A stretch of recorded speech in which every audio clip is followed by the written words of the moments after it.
Christmas memory. There's not a specific one you can point to. I mean, a favorite Christmas gift obviously was an electric train when I was a kid, and then 2 Elvis albums when I was a kid. Fun. It's really funny because the Elvis albums, here I'm a kid, and the only reason at the time I was introduced to Elvis was because my aunt was a huge Elvis fan, and she babysitted me. And so here I'm listening to music that's out of the time frame of when it was introduced. Yeah. And so I told my folks I wanted 2 Elvis albums, and they got me Elvis's #1 hits from the first 2 albums of those. I remember what they look like. I've still got them, as a matter of fact, in my collection of vinyl. But Christmas memory, there isn't a specific one, but it's a specific place. Mm-hmm. My grandmother, Shell, who was my mother's mother, knew how to do Christmas and do it big. Really? She was a woman who always stayed up with what was hot. Mm-hmm. And so she always knew what clothes to buy her granddaughters, Yeah.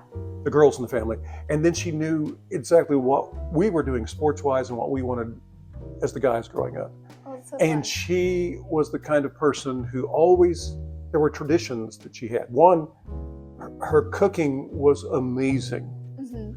And I don't know how, well, a 4-burner stove, you can have all of those different dishes hot at the same time, but she did.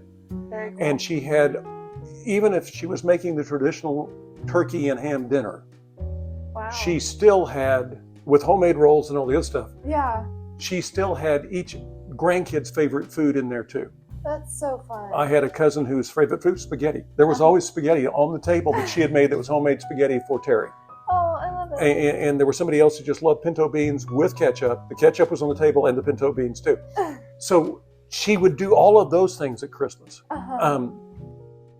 The tree would always be cut out of the field from behind their house. Yeah. So you didn't buy it, you cut it down. Yeah. It would have only blue lights on it. Very cool. And my grandmother found out years ago, and of course I talk about it in the great traditions of Christmas, each one of Christmas colors have meaning. Mm-hmm. My grandmother found out that the blue at Christmas, going back hundreds of years, meant love.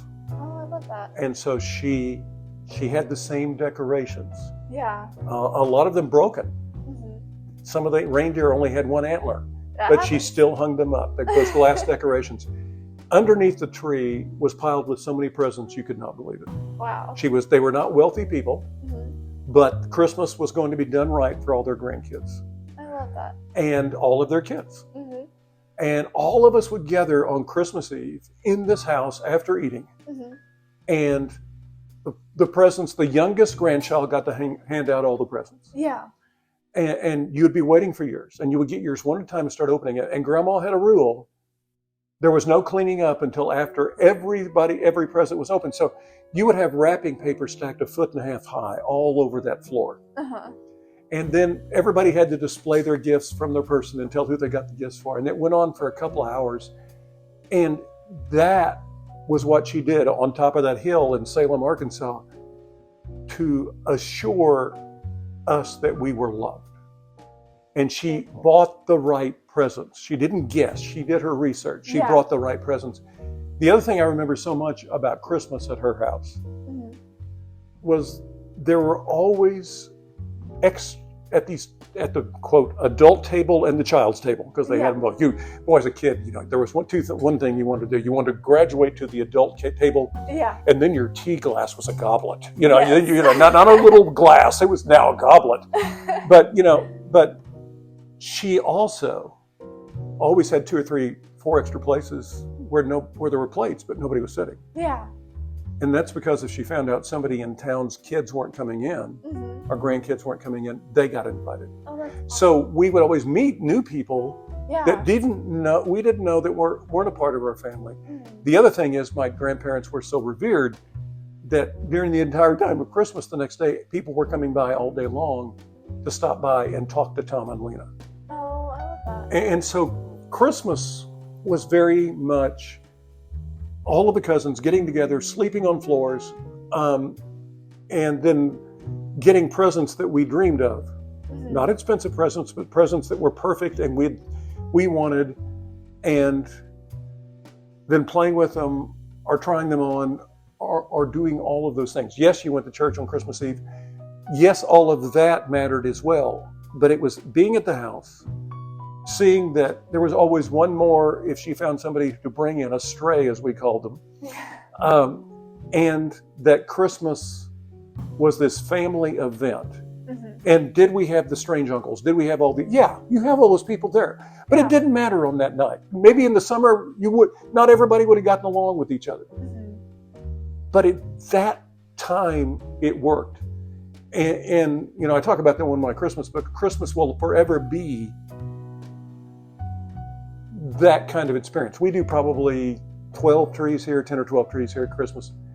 One of them always has blue lights because of Grandma. Oh, that's so You've fun. got to have that tree and there. And we do it with part of Kathy's family and our kids. And so we have this big Christmas and sometimes have other people come in and do it with all the stockings and everything else and try to make it as special as Grandma's was. I don't think you can do that. And I'm not sure we're in an environment today where it's easy for people to do that,